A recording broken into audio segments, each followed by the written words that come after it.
నర్సంపేట నియోజకవర్గానికి చెందిన నార్కపేట గ్రామ వాస్తవ్యులు దళితబిడ్డ శ్రీరాముల Srinivas senior sub inspector of police గారు ఈరోజు వారు ఆత్మహత్య చేసుకోవడం, ఈరోజు మరణించడం అనేది చాలా బాధాకరం.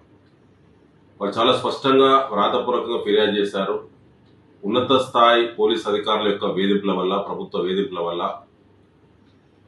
అనేక పనివత్తిళ్ల వల్ల నేను పురుగుల మందు తాగి ఆత్మహత్యకు పాల్పడ్డానని చెప్పి చాలా స్పష్టంగా మేజిస్ట్రేట్ గారికి ఇచ్చినటువంటి డైయింగ్ డిక్లరేషన్తో పాటు పోయినటువంటి విజిటర్స్ కూడా చాలా స్పష్టంగా చెప్పడం చాలా బాధాకరం. అయినా ప్రభుత్వం ఇప్పుడు కూడా స్పందించలేదు. ఖమ్మం జిల్లా అశ్వరావుపేట ఎస్ఐగా విధులు నిర్వహిస్తున్నటువంటి శ్రీనివాస్ అక్కడ ఉన్నత స్థాయి అధికారుల యొక్క వేధింపులను, ఆ పై అధికారులు కూడా వ్రాతపూర్వకంగా ఫిర్యాదు చేసినా కూడా ఇతను దళితుడని చెప్పి, సబ్ ఇన్స్పెక్టరు చిన్న స్థాయి అధికారి అని చెప్పి పరిగణలో తీసుకోకుండా అతని మానసికంగా వేధింపులకు గురి చేసినటువంటి బాధ్యులపైన తక్షణమే చర్య తీసుకోవాలి. వారందరూ ఏ స్థాయి అధికారులను అందరినీ సస్పెండ్ చేయాలి.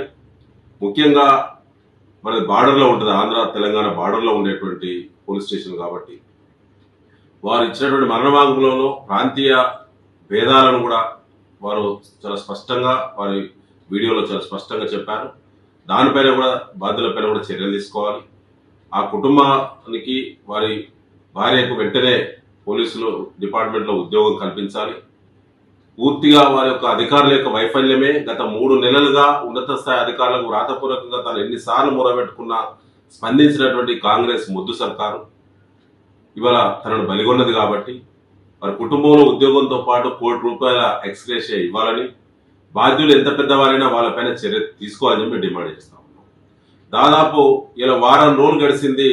శ్రీరాముల శ్రీనివాస్ ఎస్ఐ గారు SHO ఉండి తను సూసైడ్ అటెంప్ట్ చేస్తే హైదరాబాద్ నడిబొట్టున ట్రీట్మెంట్ తీసుకుంటే ఆ జిల్లాకు చెందిన మంత్రులు కానీ, రాష్ట్ర ముఖ్యమంత్రి కానీ, ఏ ఒక్క ఉన్నత స్థాయి అధికారి కూడా కనీసం తనను పరామర్శించకపోవడం అనేది చాలా శోచనీయం.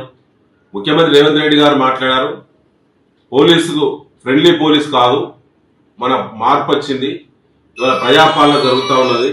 ప్రజాపాలనలో భాగంగా ఇలా ఫ్రెండ్లీ పోలీస్ అంటే ఇలా నిందితులకు ఫ్రెండ్లీగా ఉండడానికి లేదు, కేవలం బాధితులకే ఉండాలా ఫ్రెండ్లీగా అన్నారు. మరి ఇవాళ శ్రీరాముల శ్రీనివాస్ ఎస్ఐ గారు నిందితుడా బాధితుడా ఇలా ముఖ్యమంత్రి రేవంత్ రెడ్డి గారు ఆత్మపరిశీలన చేసుకోవాలి. ఈ ప్రభుత్వం సిగ్గుపడాలి. ఇలా విపక్ష కార్యకర్తలపైనే వేధింపులు కాకుండా రైతులపైన కూడా వేధింపులు చేయడం కాకుండా ఇలా కింది స్థాయి ఉద్యోగుల పట్ల కూడా ఇలా వేధింపులు ఏ స్థాయిలో జరుగుతున్నాయో వాళ్ళు ఒక్కసారి మరి శ్రీనివాస్ ఇచ్చినటువంటి డైయింగ్ డిక్లరేషన్ చూస్తే చాలా బాధ అనిపిస్తుంది.